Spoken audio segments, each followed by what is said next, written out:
നമസ്കാരം, ഞാൻ അഡ്വക്കേറ്റ് ഷോൺ ജോർജ്. കേരളക്കര ഇന്ന് ഏറ്റവും അധികം ചർച്ച ചെയ്യുന്ന വിഷയങ്ങളൊന്നാണ് വഖഫ് ഭേദഗതി നിയമവും മുനമ്പവും.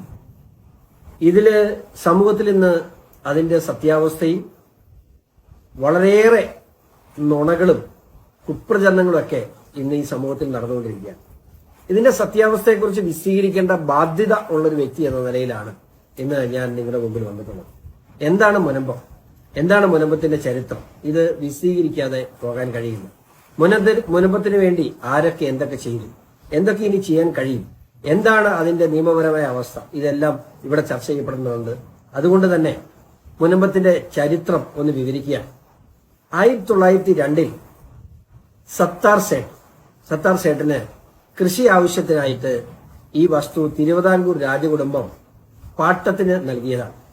404.86 ഏക്കർ വസ്തുവായിരുന്നു അന്ന് നൽകിയത്. അതിനുശേഷം 1948 സത്താർ സേട്ടിന്റെ ബന്ധുവും ഒക്കെയായ സി സിദ്ദിഖ് സേട്ടൻ 1948 അയാളുടെ പേരിൽ ഈ വസ്തു പേരിൽ കൂട്ടി എടുക്കുന്നു. 1950 ഈ വസ്തു സിദ്ദിഖ് സേട്ട് 1860 സൊസൈറ്റീസ് ആക്ട് പ്രകാരം 1948 രജിസ്റ്റർ ചെയ്തിട്ടുള്ള ഫാറൂഖ് എഡ്യൂക്കേഷണൽ സൊസൈറ്റിക്ക് 1950 സിദ്ദിഖ് സേട്ട് ഈ വസ്തു ദാനമായി നൽകുന്നു. ദാനമായി നൽകിയപ്പോ അത് വഖഫ് ഡീഡ് എന്നാണ് അതിന്റെ മുകളിൽ എഴുതിയിട്ടുള്ളത്. എന്നാൽ അദ്ദേഹം ഇതിനകത്ത് കൃത്യമായി പറഞ്ഞു, ഞാന് ഈ വസ്തു എന്റെ ആത്മശാന്തിക്കായി ഫാറൂഖ് കോളേജിന്റെ വിദ്യാഭ്യാസ ആവശ്യങ്ങൾക്കായി ഞാൻ ഈ വസ്തു നൽകുന്നു. ഏതെങ്കിലും കാരണവശാൽ ഫാറൂഖ് കോളേജ് ഈ വസ്തു വിദ്യാഭ്യാസ ആവശ്യങ്ങൾക്കല്ലാതെ മറ്റ് ഇതര കാര്യങ്ങൾക്ക് ഉപയോഗിച്ചാൽ ഈ വസ്തു തിരികെ എന്നിലേക്കോ എന്നെ പിന്മുറക്കാരിലേക്കോ തിരികെ വന്നു ചേരും എന്ന് പറയുകയുണ്ടായി. അങ്ങനെ ഈ വസ്തു ഫാറൂഖ് കോളേജ് ഈ വസ്തു ഏറ്റെടുക്കുന്നു. അതിനുശേഷം ഈ ഫാറൂഖ് കോളേജ് ഏറ്റെടുക്കുന്ന സമയത്തും എന്തിന് രാജാവ് ഇത് പാട്ടക്കരാറായി നൽകുന്ന സമയത്തും അവിടെ ഈ മത്സ്യത്തൊഴിലാളികളായ ഈ പാവം കർഷകർ അവിടെ ഉണ്ട്. ഈ 1950 ഈ ഭൂമി കൈമാറുമ്പോഴും ഇവര് അവിടെയുണ്ട്. ഫാറൂഖ് കോളേജ് അതിനുശേഷം ഈ അവിടെ താമസക്കാരായ ഈ പാവപ്പെട്ടവരെ ഒഴിപ്പിക്കുന്നതിന് വേണ്ടി 1965 പറവൂർ സബ് കോടതിയിൽ കേസ് നൽകി. നിരവധി വർഷങ്ങൾ ആ കേസ് മുമ്പോട്ട് പോയി. 1967 ഈ കേസിന് വിധിയുണ്ടായി. ഫാറൂഖ് കോളേജിന് അനുകൂലമായ വിധിയുണ്ടായി. ഇത് ഫാറൂഖ് കോളേജിന്റെ വസ്തുവാണ് എന്ന് തന്നെ അതിനകത്ത് വിധിയിൽ കൃത്യമായി കോടതി പരാമർശിച്ചു. തുടർന്ന് വീണ്ടും നിയമ പോരാട്ടങ്ങൾ തുടർന്നു. 1985 കേരള ഹൈക്കോടതി ഡിവിഷൻ ബെഞ്ച് സബ് കോടതിയുടെ വിധിയെ ആവർത്തിച്ചു. അല്ലെങ്കിൽ ഇത് ഫാറൂഖ് കോളേജിന്റെ ഉടമസ്ഥയിലുള്ളതാണ് എന്ന് സ്ഥിരപ്പെടുത്തുന്ന സാഹചര്യം ഉണ്ടായി. പക്ഷേ ഒരിക്കലും ഫാറൂഖ് കോളേജിന് ഇത്രയേറെ ജനങ്ങളെ അവിടെ നിന്ന് ഒഴിപ്പിക്കുക എന്നുള്ളത് പ്രായോഗികമായ കാര്യമായിരുന്നില്ല. അതുകൊണ്ട് തന്നെ ഫാറൂഖ് കോളേജ് അവിടെ പിന്നീട് ഫാറൂഖ് കോളേജിന്റെ മാനേജിംഗ് കമ്മിറ്റി കൂടി നാട്ടുനടപ്പുള്ള വിലയ്ക്ക് ഈ വസ്തു അവിടുത്തുകാർക്ക് തന്നെ വിൽക്കാനും വിൽക്കുന്ന പണം വിദ്യാഭ്യാസ ആവശ്യങ്ങൾക്കായി ഉപയോഗിക്കാനും തീരുമാനമെടുത്തു. അങ്ങനെ 87 മുതൽ 91 വരെയുള്ള കാലഘട്ടത്തിൽ ഈ വസ്തു ഫാറൂഖ് കോളേജ് വിൽക്കുന്നു. അങ്ങനെ വിറ്റ ഈ വസ്തു കരവടച്ച് ആധാരം രജിസ്ട്രേഷൻ നടത്തി കരവടച്ച് അനുഭവിച്ചു പോരുന്ന ഈ വസ്തു 2007 വരെ യാതൊരു പ്രതിസന്ധിയുമില്ലാതെ മുമ്പോട്ട് പോയി. 2007 കേരളമെമ്പാടുമുള്ള അന്യാധീനപ്പെട്ടു പോകുന്ന വഖഫ് വസ്തുക്കളെ തിരികെ പിടിക്കുവാൻ അല്ലെങ്കിൽ അതിനെക്കുറിച്ച് റിപ്പോർട്ട് തയ്യാറാക്കാൻ സഖാവ് VS അച്യുതാനന്ദന്റെ ഇടതുപക്ഷ ജനാധിപത്യ മുന്നണി ഗവൺമെന്റ് ഒരു തീരുമാനമെടുക്കുകയും നിസാർ കമ്മിറ്റി അതിന് ചുമതലപ്പെടുത്തുകയും ചെയ്യും. ആ നിസാർ കമ്മിറ്റിയുടെ ചുമതലയിൽ അതിനെക്കുറിച്ച് പഠനം നടന്നു. അവിടെ ഈ വഖഫ് സംരക്ഷണ സമിതിയുടെ ചില ആളുകളുടെ പരാതിയുടെ അടിസ്ഥാനത്തിൽ ഈ വസ്തുവും ആ റിപ്പോർട്ടിൽ പരാമർശിക്കപ്പെട്ടു. 2010 ആ റിപ്പോർട്ട് ക്യാബിനറ്റ് അംഗീകരിച്ചു. അതോടുകൂടിയാണ് ഈ വിഷയം വീണ്ടും മുനമ്പംകാരുടെ തലയിലേക്ക് ഒരു വിഷയമായി വരുന്നത്. 2011 മുതൽ പല പരാതികൾ വന്നെങ്കിലും സർക്കാരുകളൊന്നും ഇത്തല് തൊടാൻ തയ്യാറായില്ല. എങ്കിൽ പോലും 2016 കേരള ഹൈക്കോടതിയിൽ ഇത് സംബന്ധിച്ച് ഒരു ഹർജി വരികയും ആ ഹർജി വഖഫ് ബോർഡിനോട് ഈ ഹർജി പരിഗണിക്കാൻ ആവശ്യപ്പെടുകയും ആ ഹർജി പരിഗണിക്കുന്ന സമയത്ത് ഇപ്പോ ഈ വഖഫ് ഭേദഗതി നിയമത്തിൽ ഡിലീറ്റ് ആക്കിയിട്ടുള്ള അപകടകരമായ ഒരു സെക്ഷൻ 40 അനുസരിച്ച് ഏതെങ്കിലും ഒരു വസ്തു തങ്ങളുടേതാണെന്ന് ബോധ്യപ്പെടാൻ വഖഫ് ബോർഡിന് കാരണമുണ്ടായാൽ ആ വസ്തു തങ്ങളുടേതായി മാറുമെന്നുള്ള സെക്ഷൻ 40യുടെ പിൻബലത്തിൽ ആരോടും ചോദിക്കാതെ മുനമ്പ് അവിടെ താമസിക്കുന്ന അവിടെ കരം തീർത്ത് രജിസ്ട്രേഷൻ നടത്തി താമസിക്കുന്ന മുനമ്പം ജനതയുടെ ഒരു നോട്ടീസ് പോലും നൽകാതെ 2019 ഈ വസ്തു വഖഫ് ബോർഡ് സ്വന്തം പേരിൽ കൂട്ടി. 2021 കരമടയ്ക്കാൻ ചെന്ന മുനമ്പൻ ജനത ഞെട്ടി, ഇത് നിങ്ങളുടേതല്ല, ഇത് വഖഫ് ബോർഡിന്റേതാണെന്നാണ് വില്ലേജ് ഓഫീസിൽ നിന്ന് കിട്ടിയ വിവരം. 2022 ഇതുമായി ബന്ധപ്പെട്ട ഒരു സമവായ ചർച്ച നടത്തി. അവിടുത്തെ MLA ഉൾപ്പെടെ റവന്യൂ ഡിപ്പാർട്ട്മെന്റ് ഉൾപ്പെടെ സമവായ ചർച്ച നടത്തി. കരമടയ്ക്കാം എന്നൊരു തീരുമാനം അവർക്ക് അനുകൂലമായി. അങ്ങനെ 2022 മുനമ്പൻ ജനത കരമടച്ചു തുടങ്ങിയ സമയത്ത് മുസ്ലിം ലീഗിന്റെ MLA നേതാവുമായ ശ്രീ KPA മജീദ് കേരള നിയമസഭയിൽ ഒരു സബ്മിഷൻ അവതരിപ്പിച്ചു. അവിടെയുള്ളത് മുഴുവൻ കുടിയേറ്റക്കാരും കയ്യേറ്റക്കാരാണെന്നും വഖഫ് ഭൂമി തിരിച്ചു പിടിക്കണമെന്ന് ആവശ്യപ്പെട്ട് അദ്ദേഹം ഒരു സബ്മിഷൻ അവതരിപ്പിക്കുകയും ആ സബ്മിഷന് മറുപടിയായി ഇന്നത്തെ വഖഫ് വകുപ്പ് മന്ത്രി അല്ലെങ്കിൽ ന്യൂനപക്ഷ വകുപ്പ് മന്ത്രി അത് പൂർണ്ണമായി ആരെയും ഒരു കയ്യേറ്റക്കാരെയും അനുവദിക്കില്ല എന്നും പൂർണ്ണമായിട്ടും ആ ഭൂമി കുടിയൊഴിപ്പിക്കുമെന്നും പ്രസ്താവിച്ചു. ഇതാണ് ഇവരുടെ ആത്മാർത്ഥത. അപ്പൊ അതിനെതിരെയും മുൻ PFI അംഗങ്ങളായിരുന്ന ചില വഖഫ് സംരക്ഷണ സമിതി ആളുകൾ വീണ്ടും കോടതിയിൽ പോയി. ആ കോടതിയിൽ അതിന് വീണ്ടും സ്റ്റേ വന്നു. വഖഫ് ബോർഡിനെതിരെ അതുപോലെ ഈ വ്യക്തികൾക്കെതിരെയും നമ്മുടെ വഖഫ് ഭൂസംരക്ഷണ സമിതി കേസ് കൊടുത്തു. അങ്ങനെ 2 കേസുകൾ അവിടെ വന്നു. അതോടൊപ്പം ഫാറൂഖ് കോളേജ് ഫാറൂഖ് കോളേജ് ഈ വിഷയത്തിൽ അവരുടെ സെയില്, അതായത് ഈ മുനമ്പൻ ജനതയ്ക്ക് അവർ നടത്തിയ സെയില് ശരിയാണ് എന്ന് പറഞ്ഞുകൊണ്ട് അവര് ട്രിബ്യൂണലിനെ സമീപിച്ചു. ആ കേസിൽ ട്രിബ്യൂണലിൽ കക്ഷി ചേർന്നു. ഇതാണ് മുനമ്പൻ ജനതയുടെ സമരം തുടങ്ങുന്നതിന് മുമ്പുള്ള ചരിത്രം. അങ്ങനെ 2024 വഖഫ് ഭേദഗതിയെക്കുറിച്ചുള്ള ചർച്ചകൾ പാർലമെന്റിൽ ഉയർന്നു കേട്ടപ്പോൾ മുതൽ ഈ വിഷയം വളരെ സജീവമായ ചർച്ചയിലേക്കായി. നീതി ഇടത് വലത് മുന്നണികൾ പ്രത്യേകിച്ച് നിരവധി തവണ മുഖ്യമന്ത്രിയുമായി ചർച്ച നടത്തി. സമീപത്ത് അവിടെയുള്ള MP ആയിട്ട് ചർച്ച നടത്തി. സമീപ പ്രദേശത്ത് തൊട്ട് ചേർന്ന് കിടക്കുന്ന മണ്ഡലമാണ് ശ്രീ VD സതീശൻ, അദ്ദേഹമായിട്ട് ചർച്ച നടത്തി. അവിടെ ഒന്നും നീതി ലഭിക്കില്ല എന്ന് പൂർണ്ണ ബോധ്യമായപ്പോൾ മുനമ്പൻ ജനത മുനമ്പം വേളാങ്കണ്ണി പള്ളിയുടെ മുറ്റത്ത് സമരപ്പന്തൽ കെട്ടി സമരം ആരംഭിച്ചു. ഞാനവിടെ എത്തുന്നത് ഓഗസ്റ്റ് 24 തീയതിയാണ്. സെപ്റ്റംബർ 13 സമരം ആരംഭിച്ചു. BJP ഈ വിഷയത്തിൽ ആ സമരസമിതിക്കൊപ്പം പൂർണ്ണ പിന്തുണയുമായി, രാഷ്ട്രീയത്തിനപ്പുറത്ത് പൂർണ്ണ പിന്തുണയുമായി ഞങ്ങൾ അവിടെ രംഗത്ത് വന്നു. അവർക്ക് ആവശ്യമായ നിയമ നടപടികൾ, പ്രത്യേകിച്ച് ഏത് നിയമമാണോ അവരെ അവിടെ കുടുക്കിയത്, അല്ലെങ്കിൽ ഏത് നിയമമാണോ മുനമ്പൻ ജനതയ്ക്ക് ആ ദുർഗതി ഉണ്ടാക്കിയത്, ആ നിയമം പൊളിച്ചെഴുതാൻ കേന്ദ്ര സർക്കാർ മുന്നോട്ട് വരും എന്നുള്ളത് ആ ജനതയ്ക്ക് ബോധ്യമായിരുന്നു. അങ്ങനെ മുനമ്പം ജനതയുടെ വിഷയങ്ങൾ കേന്ദ്ര മൈനോറിറ്റി ന്യൂനപക്ഷ വകുപ്പ് മന്ത്രി കിരൺ റിജിജുവിന്റെ അടുത്തും അതിനുശേഷം പാർട്ടിയുടെ വിവിധ നേതാക്കൾ പ്രധാനമന്ത്രിയുടെ അടുത്തും അതുപോലെ ആഭ്യന്തരമന്ത്രിയുടെ അടുത്തുമൊക്കെ ഈ വിഷയങ്ങൾ കൃത്യമായി അവതരിപ്പിച്ചു. ഈ വിഷയത്തെ വലിയ കൊടുങ്കാറ്റായി, പ്രത്യേകിച്ചും ആ ജനതയുടെ കഴിഞ്ഞ കാലങ്ങളിലെല്ലാം അവരുടെ പിന്തുണ മേടിച്ചുകൊണ്ട് പോയ ഒരു രാഷ്ട്രീയ പാർട്ടിയും അവർക്ക് കൂട്ടായി നിൽക്കാനില്ലായിരുന്നു. എന്തുകൊണ്ടാണ്?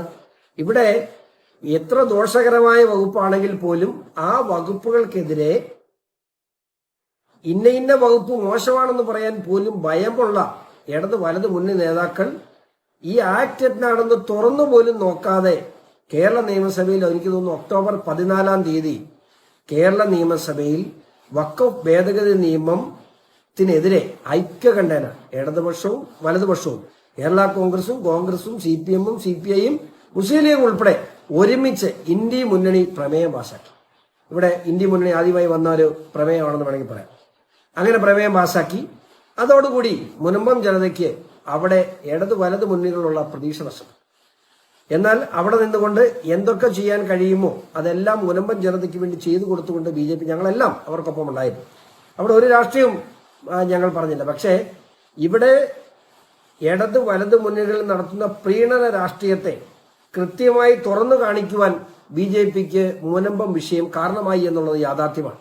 കാരണം മറ്റേതൊരു വിഷയങ്ങളും നിങ്ങൾക്കറിയാം, ഏതൊരു നിയമനിർമ്മാണവും നരേന്ദ്രമോദി സർക്കാർ നടത്തുന്ന ഏതൊരു നിയമനിർമ്മാണത്തെയും ന്യൂനപക്ഷ വിരുദ്ധമായി ചിത്രീകരിക്കുന്നതിൽ കേരളം പ്രശസ്തമാണ്.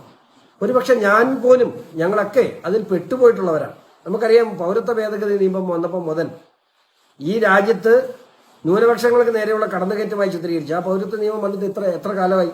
ഈ നാട്ടിൽ ഏതെങ്കിലും മുസ്ലിം സഹോദരങ്ങൾക്കോ ക്രൈസ്തവർക്കോ ഏതെങ്കിലും പ്രശ്നം ആ നിയമം വഴി ഉണ്ടായതായിട്ട് ആർക്കും ഇന്ന് വരെ റിപ്പോർട്ട് ചെയ്യപ്പെട്ടിട്ടില്ല. മാത്രമല്ല, ഈ നിയമം വന്നപ്പോൾ മുനമ്പത്തെ ഈ വിഷയം കൊണ്ട് തന്നെ എന്തുകൊണ്ടാണ് വഖഫ് ഭേദഗതി ആവശ്യം, അല്ലെങ്കിൽ വഖഫ് ആക്ട് പൊളിച്ചെഴുതേണ്ട ആവശ്യം എന്താണ് എന്ന് ബോധ്യപ്പെട്ടു. 1995-ലും 2013-ഉം അനിയന്ത്രിതമായി വഖഫ് ബോർഡിന് വസ്തു കൊള്ള നടത്താൻ, ലാൻഡ് ക്രാബിംഗ് നടത്തുവാനുള്ള അവസരം ഉണ്ടാക്കിക്കൊടുത്ത കോൺഗ്രസ് ഗവൺമെന്റ് ആ നിയമത്തെ പൊളിച്ചെഴുതേണ്ടത് ആവശ്യമാണെന്നുള്ളത് കക്ഷി രാഷ്ട്രീയ ജാതി ഭേദമന്യേ എല്ലാ സമൂഹങ്ങളും കേരളത്തിൽ തുറന്നു സമ്മതിക്കുന്ന സാഹചര്യം ഉണ്ടായി. അത് വലിയ പ്രതിരോധത്തിലേക്കായിപ്പോയി. നമുക്കറിയാം, പാർലമെന്റിൽ പോലും ഇപ്പൊ അവർ പറയുന്നത് ഇതിനകത്ത് നിയമമില്ല എന്നാണ്. വഖഫ് ഭേദഗതിയിൽ മുനമ്പത്തെ സംരക്ഷിക്കാൻ നിയമമില്ല എന്നാണ്. 20 മണിക്കൂർ ചർച്ച നടത്തിയില്ലേ? ഇതിനെക്കുറിച്ച് ഞങ്ങൾ പഠിച്ചതിന്റെ ഒപ്പം പഠിച്ചവരല്ല നിങ്ങൾ. 20 മണിക്കൂർ നിങ്ങൾ അവിടെ നിയമനിർമ്മാണത്തിന് വേണ്ടി ലോക്സഭയിലും രാജ്യസഭയിലും ചർച്ച നടന്നപ്പോൾ എന്തുകൊണ്ട് നിങ്ങൾ ഒരു വാക്ക് ഇന്ന വിഷയം കൊണ്ട്, ഇന്ന സെക്ഷൻ കൊണ്ട് നിങ്ങൾക്ക് രക്ഷിക്കാം, മുനമ്പം ജനതയെ രക്ഷിക്കാം, അതും കൂടെ ഇൻക്ലൂഡ് ചെയ്യണമെന്ന് എപ്പോഴെങ്കിലും നിങ്ങൾ പറഞ്ഞിട്ടുണ്ടോ? JPC നിങ്ങളുടെ അംഗങ്ങളുണ്ടായിരുന്നല്ലോ, കോൺഗ്രസിന്റെയും CPM-ന്റെയും ഒക്കെ അംഗങ്ങൾ.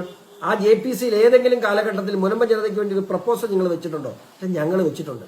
അവരെ ആ കുഴിയിൽ കൊണ്ട ചടിച്ച് എല്ലാ നിയമങ്ങളും ഞങ്ങൾ പൊളിച്ചെഴുതി. മാത്രമല്ല, ഇനി അങ്ങോട്ട് മുനമ്പം ജനതയെ സംരക്ഷിക്കാനുള്ള കൃത്യമായ നിയമനിർമ്മാണവും ഈ ആക്ടിൽ നമ്മൾ നടത്തിയിട്ടുണ്ട്. അത് മാത്രമല്ല, കഴിഞ്ഞ ദിവസം കേന്ദ്രമന്ത്രി വന്നപ്പോൾ അത് വലിയ വിമർശനമാണ്. കേന്ദ്രമന്ത്രി നിയമ നടപടിയിലൂടെ മാത്രമേ മുമ്പോട്ട് പോകാൻ കഴിയുള്ളൂ എന്ന് പറയും. തീർച്ചയാണ്, നിയമ നടപടികളിലൂടെ മാത്രമേ മുനമ്പം ജനതയ്ക്ക് പൂർണ്ണമായും നീതി കിട്ടുള്ളൂ എന്നുള്ള കാര്യത്തിൽ സംശയമില്ല. പക്ഷേ ആ നിയമ നടപടിയിൽ അവർ വിജയിക്കുവാൻ വേണ്ടത് എന്തോ അത് ആ നിയമത്തിലുണ്ട് എന്ന് മുനമ്പത്ത് വന്ന് കൃത്യമായി പറഞ്ഞിട്ടാണ് പോയിട്ടുള്ളത്. ഒരു കാര്യം കൂടെ തീർത്ത് പറഞ്ഞേക്കാം. അദ്ദേഹത്തിന്റെ പ്രസംഗം ശ്രദ്ധിക്കാത്ത കോൺഗ്രസ്സുകാരാ CPM-കാരാ അദ്ദേഹത്തിന്റെ പ്രസംഗം ഒന്നുകൂടെ എടുത്ത് കേൾക്കണം. അവിടെ ആക്ട് നിർമ്മിച്ചതിന് ശേഷം ആക്ടിന് പുറകെ ഇത് ആക്ട് ഇംപ്ലിമെന്റ് ചെയ്യുവാനായി റൂൾസ് ഞങ്ങൾ ഫ്രെയിം ചെയ്തുകൊണ്ടിരിക്കുന്നു. ആ റൂൾസ് വരുമ്പോൾ ആ റൂൾസിൽ കൃത്യമായി മുനമ്പം ജനതയെ രക്ഷിക്കുവാനുള്ള കൃത്യമായ നിർദ്ദേശങ്ങൾ അതിനകത്തുണ്ടാകും. ആ നിർദ്ദേശങ്ങൾ സംസ്ഥാന സർക്കാരിനോട് നടപ്പിലാക്കാൻ ഞങ്ങൾ ആവശ്യപ്പെടും എന്ന് പറഞ്ഞുകൊണ്ടാണ് ഈ നിയമം നിർമ്മിച്ച, ഈ നിയമം പാർലമെന്റ് അവതരിപ്പിച്ച ബഹുമാനപ്പെട്ട കിരൺ റിജിജു കടന്നുപോയിട്ടുള്ളത്. അതുകൊണ്ട് തന്നെ ഏതെങ്കിലും തരത്തിൽ നിങ്ങൾക്ക് മാത്രമല്ല, ഞാനൊരു കാര്യം ചോദിച്ചോട്ടെ, കോൺഗ്രസ്സുകാരാ CPM-കാരാ, നിങ്ങൾക്കിത് പറയാൻ എന്താ അവകാശം? നിങ്ങൾക്കിതിന് മിണ്ടാൻ എന്താ അവകാശം? ഈ നാട്ടിലെ, ഈ രാജ്യത്തെ തന്നെ ചില സംഘടനകൾക്ക് വിട്ടുകൊടുക്കുന്ന, ചില വർഗങ്ങൾക്ക് മാത്രമായി രാജ്യത്തെ കൊള്ളയടിക്കാൻ തീരെഴുതി കൊടുത്ത നിങ്ങൾ ആദർശം പ്രസംഗിക്കുന്നു. നിങ്ങൾക്കിത് പറയാൻ എന്താണ് അവകാശമുള്ളത്? ഇവിടെ ഈ രാജ്യത്ത് ഭരണഘടനയ്ക്ക് മുകളിൽ അഡ്വേഴ്സ് പൊസഷൻ, ഒരു കുടികിടപ്പ് അവകാശം പോലും വഖഫ് ഭൂമികൾക്ക് ബാധകമല്ല എന്ന നിയമനിർമ്മാണം നിങ്ങൾ കൊണ്ടുവന്നവരാണ് നിങ്ങൾ. ഞാൻ ഒരു കാര്യം, 125 വർഷത്തെ കുടികിടപ്പ് പാരമ്പര്യമുള്ള വസ്തുവാണ് അവർക്കത്. ആ വസ്തു രണ്ടാമത് വില കൊടുത്ത് വാങ്ങി. ആ വില കൊടുത്ത് വാങ്ങിയ വസ്തുവിൽ നിന്നും ഇറങ്ങിപ്പോകേണ്ട സാഹചര്യം ഉണ്ടാക്കുന്ന രീതിയിലുള്ള നിയമം നിങ്ങൾ നിർമ്മിച്ചത് നിങ്ങൾ കോൺഗ്രസ് ആണ്. ആ നിങ്ങളാണ് ഇപ്പോൾ മുനമ്പം ജനതയ്ക്ക് നീതിക്ക് വേണ്ടി വാദിക്കുന്നത്. ഇപ്പോൾ ഇവിടെ പിണറായി വിജയൻ ഇന്നലെ പറയുന്നത് കേട്ടു, വളരെ മുനമ്പം ജനതയ്ക്ക് വേണ്ടി അദ്ദേഹം എന്തൊക്കെയാണ് ചെയ്യുന്നത്. ഒന്നും ചെയ്യേണ്ടായിരുന്നു. ഈ കഴിഞ്ഞ ആഴ്ച ട്രിബ്യൂണലിൽ ഇപ്പം നടന്നുകൊണ്ടിരിക്കുന്ന കേസ് വളരെ അനുകൂലമായി, മുനമ്പം ജനതയ്ക്ക് വളരെ അനുകൂലമായി വന്നു. ആ വന്ന സമയത്ത് എന്താ നിങ്ങൾ പറഞ്ഞേ? ആ വന്ന സമയത്ത് 1954 എന്തുകൊണ്ട് നിങ്ങൾ രജിസ്റ്റർ ചെയ്തില്ല എന്ന് കോടതി ചോദിച്ചപ്പോൾ നിങ്ങൾക്ക് ഉത്തരമില്ലായിരുന്നു വഖഫ് ബോർഡിന്. 2019 മാത്രം പേര് കൂട്ടിയ, അല്ലെങ്കിൽ ആ രജിസ്റ്ററിൽ വന്ന വസ്തു 1987 വിറ്റപ്പോൾ നിങ്ങളുടെ അനുവാദം എന്തിനു വാങ്ങണം? നിങ്ങളുടെ പേരിലല്ലായിരുന്നല്ലോ വസ്തു എന്ന് ജഡ്ജി ചോദിച്ചപ്പോൾ 67 കോടതി വിധി കണക്കിലെടുക്കണമെന്ന് ആവശ്യപ്പെട്ട് അപേക്ഷ കൊടുത്ത അപേക്ഷ ട്രിബ്യൂണൽ തള്ളി. ആ തള്ളിയ അപേക്ഷയും കൊണ്ട് ഹൈക്കോടതി വന്ന് ട്രിബ്യൂണലിനെതിരെ സ്റ്റേ മേടിച്ചു. നിങ്ങൾ ആ ഒരൊറ്റ സ്റ്റേ മേടിച്ചില്ലെങ്കിൽ ഈ 16-ാം തീയതി ജഡ്ജി റിട്ടയർ ചെയ്യാൻ. ആ റിട്ടയർമെന്റിന് മുമ്പ് അദ്ദേഹം വിധി പറയുമായിരുന്നു. ഒരു സംശയം വേണ്ട, അദ്ദേഹം വിധി പറയാൻ മാത്രം എല്ലാ വാദങ്ങളും പൂർത്തീകരിച്ചിരിക്കുന്ന സമയത്ത് അദ്ദേഹം റിട്ടയർ ചെയ്യുക. ആ ജഡ്ജി വിധി പറഞ്ഞാൽ മുനമ്പൻ ജനതയ്ക്ക് അനുകൂലമാകുമെന്ന് കണ്ടുകൊണ്ട് ആ വിധി പറയാതിരിക്കാൻ ഹൈക്കോടതിയിൽ പോയി ഓർഡർ മേടിച്ച, ഹൈക്കോടതിയിൽ പോയി സ്റ്റേ മേടിച്ച സർക്കാരിന്റെ വഖഫ് ബോർഡിന്റെ നേതാവല്ലേ, അതിനെ നിയന്ത്രിക്കുന്ന വ്യക്തിയല്ലേ പിണറായി വിജയൻ. ആ പിണറായി വിജയനിൽ നിന്നാണ് അവർക്ക് നീതി കിട്ടുന്നത്. കഴിഞ്ഞ ആഴ്ച പിണറായി വിജയൻ തുറന്നു പറഞ്ഞു, ഈ ആക്ടിനെ കുറിച്ചുള്ള ഞങ്ങളുടെ നിലപാടെന്ന് നിങ്ങൾക്കറിയാം. കൃത്യമായി പറഞ്ഞു. ഒരു കാര്യം തീർത്തു പറഞ്ഞുകൊള്ളാം, ഏതെങ്കിലും തരത്തിലൊരു അഡ്ജസ്റ്റ്മെന്റ് നടത്തി വഖഫ് ബോർഡിന് മറ്റു സ്ഥലം കണ്ടെത്തി കൊടുത്ത് ആ പാവപ്പെട്ടവർക്ക് അവിടെ 5 സെന്റ് ഉള്ളവരുണ്ട്, 10 സെന്റ് ഉള്ളവരുണ്ട്, 50 സെന്റ് ഉള്ളവരുണ്ട്, 1 ഏക്കർ ഉള്ളവരുണ്ട്. ഇവർക്കെല്ലാം കുടികിടപ്പായി 10 സെന്റ് കൊടുത്ത് ബാക്കി സ്ഥലം അവിടെ ഗവൺമെന്റ് കയ്യേറാമെന്നോ അല്ലെങ്കിൽ ആ സ്ഥലം വഖഫ് ബോർഡിന് വിട്ടുകൊടുക്കാമെന്നൊക്കെ നിങ്ങൾ വിചാരിച്ചിട്ടുണ്ടെങ്കിൽ തെറ്റിദ്ധാരണയാണ്. ഒരു കാര്യം കൂടെ മാത്രം പറയാനുള്ളത്, വഖഫ് ബോർഡ് ഇപ്പോഴും ഉന്നയിക്കുന്നത് 404 ഏക്കർ സ്ഥലത്തിനെ കുറിച്ചാണ്. അവിടെ ആകെ ഇപ്പോഴും മിച്ചമുള്ള 135 ഏക്കർ സ്ഥലമാണ്, ബാക്കി മുഴുവൻ പോയി. അപ്പൊ ഈ ക്ലെയിം ഉന്നയിച്ചതിന്റെ ദുരുദ്ദേശം എന്താണ്? 1967 ഈ 404 ഏക്കർ ഭൂമിയുടെ ക്ലെയിം ഉന്നയിച്ചപ്പോൾ സബ് കോടതി പറഞ്ഞു അവിടെ ആ ഭൂമിയില്ല. സബ് കോടതി സർവേ നടത്തി. ആ സർവേയുടെ അടിസ്ഥാനത്തിൽ 135 ഏക്കറേ ഉള്ളെന്ന് പറഞ്ഞപ്പോൾ അന്ന് ഫാറൂഖ് കോളേജ് തന്നെ അവരുടെ പെറ്റീഷൻ ഓൾട്ടർ ചെയ്ത് 404 എന്നുള്ളത് 135 കുറച്ചു. എന്നിട്ട് ഇപ്പോഴും വഖഫ് ബോർഡ് പറയുന്നത് 404 ഏക്കർ സ്ഥലമെന്നാണ്. എന്ത് ഉളുപ്പുണ്ടോ നിങ്ങൾക്കത് പറയാൻ?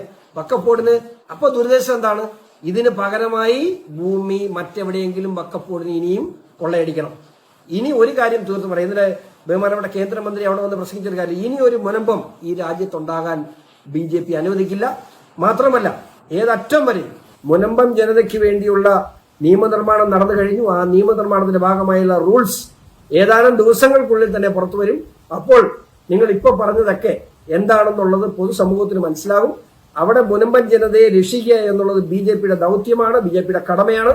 ആ കടമ ഞങ്ങൾ നിർവഹിച്ച് അവിടെ നിന്ന് ഞങ്ങൾ പിരിയും. മാത്രമല്ല കഴിഞ്ഞ കാലങ്ങളിൽ നിങ്ങൾ ചെയ്തുകൊണ്ടിരുന്ന കള്ളത്തരം എന്താണെന്നും നിങ്ങളുടെ മനസ്സെന്താണെന്നും നിങ്ങളുടെ ഉദ്ദേശം എന്താണെന്നും നിങ്ങൾ നടത്തുന്ന ഈ പ്രീണന രാഷ്ട്രീയം, കപട നയങ്ങളും പ്രീണന രാഷ്ട്രീയവും പൊതുസമൂഹത്തിന് മുമ്പ് ഞങ്ങൾ തുറന്നു കാണിക്കുമ്പോൾ ഒരു സംശയമില്ല. നന്ദി, നമസ്കാരം.